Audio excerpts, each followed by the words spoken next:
Hi hello నమస్తే నేను మీ anchor పప్పు ఈ రోజు మనతోని consultant neuro psychiatrist and sexologist doctor Sunil Reddy గారు మనతోని ఉన్నారు. అండ్ సెక్చువల్ సమస్యలు ఏవైతే ఉన్నాయో సార్ని అడిగి తెలుసుకోవడానికి ప్రయత్నిద్దాం. నమస్తే సార్. నమస్కారం అండి. ఎలా ఉన్నారు sir? I'm good, thank you. Okay. ఎక్కువ ఇప్పుడు యూత్ లో చూస్తే గనక మనకు అబ్బాయిలలో నరాల బలహీనత అని అంటున్నారు. ఇప్పుడు దాదాపు అప్పట్లోనేమో 40-50 ఏళ్ళు అయితే అయ్యేది, ఇప్పుడేమో 20-25 ఇయర్స్ లోపే నరాల బలహీనత వస్తుంది. వీళ్ళకి ఎలాంటి ట్రీట్మెంట్ ఇస్తారు సార్? ఎందుకు దీనికి రీజన్ ఏంటి సార్ అలా రావడానికి? రైట్ అండి. యాక్చువల్లీ ఈ అంగస్తంభన లోపాలు ఎర్లీ ఏజ్ లో ఈ మధ్య ఎక్కువ చూస్తున్నాం.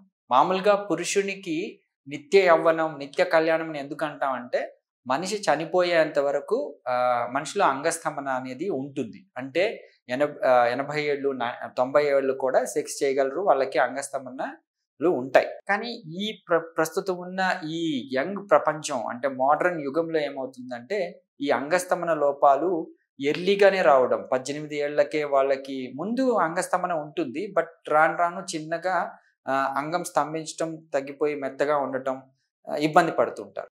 దీనికి కారణాలు ఏంటి అంటే లైక్ వాళ్ళు పోర్న్ అడిక్షన్ అంటాం. ఒకటి పోర్న్ అడిక్షన్ అంటే వాళ్ళు పోర్న్ చూస్తేనే అంగం స్తంభిస్తుంది, లేకపోతే అంగం స్తంభించడం లేదు.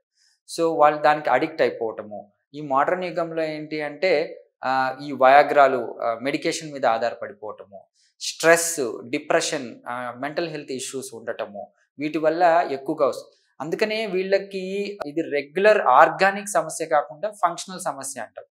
దీన్ని మనము ఈ షాక్ వేవ్ థెరపీ ద్వారా ఈజీగా వాళ్ళకి ఎటువంటి సైడ్ ఎఫెక్ట్స్ లేకుండా మనము ట్రీట్ చేయొచ్చు. అండ్ చాలా వరకు చూస్తే ఇప్పుడు బీపీ పేషెంట్స్ ఎక్కువైపోయారు, షుగర్ డయాబెటిక్స్ పేషెంట్స్ కూడా ఎక్కువ అవడం జరిగింది. ఈ టాబ్లెట్స్ వాడడం వల్ల, ఈ మెడిసిన్స్ వల్ల మనకు అంగస్తంభనం కలగకపోవడానికి ఏమైనా సమస్యలు వచ్చే అవకాశాలు ఏమైనా ఉన్నాయా సార్? అవునండి. కొద్దిగా ఈ మనం మెడికేషన్స్ వాడుతుంటాం కదా, ఈ డయాబెటీస్కి కానీ, హైపర్ టెన్షన్కి కానీ, థైరాయిడ్కి కానీ, హైపర్ కొలెస్ట్రీమియాకి కానీ, అండ్ శరీరంలో ఎటువంటి సమస్యలు, పెయిన్స్ కానీ ఇట్లాంటివి వాడతాం కదా, అప్పుడు దాంతో పాటు ఒక సైడ్ ఎఫెక్ట్ లాగా అంగస్తంభన లోపాలు కూడా వస్తాయి. కానీ యూజువల్గా మెడికేషన్ వల్ల ఫర్ ఎగ్జాంపుల్ ఇప్పుడు హెయిర్ సమస్యలు ఉంటాయి, అంటే హెయిర్ జుట్టు రాలిపోవడం, వాళ్ళకి దానికి టాబ్లెట్స్ ఇస్తారు. ఆ టాబ్లెట్స్ వల్ల కూడా అంగస్తంభన లోపాలు, శుక్రకణాల్లో తగ్గిపోవటం కూడా. కానీ ఇవి ట్రాన్సియంట్ అనమాట. ఎప్పుడైతే మెడికేషన్స్ ఆపేస్తామో వాళ్ళకి మళ్ళీ శుక్రకణాల కౌంట్ పెరగటం కానివ్వండి, అంగస్తంభన లోపాలు సరికావడం కానివ్వండి. కానీ కొంతమందిలో అలాగా ట్రాన్సియంట్గా రివర్స్ రావు.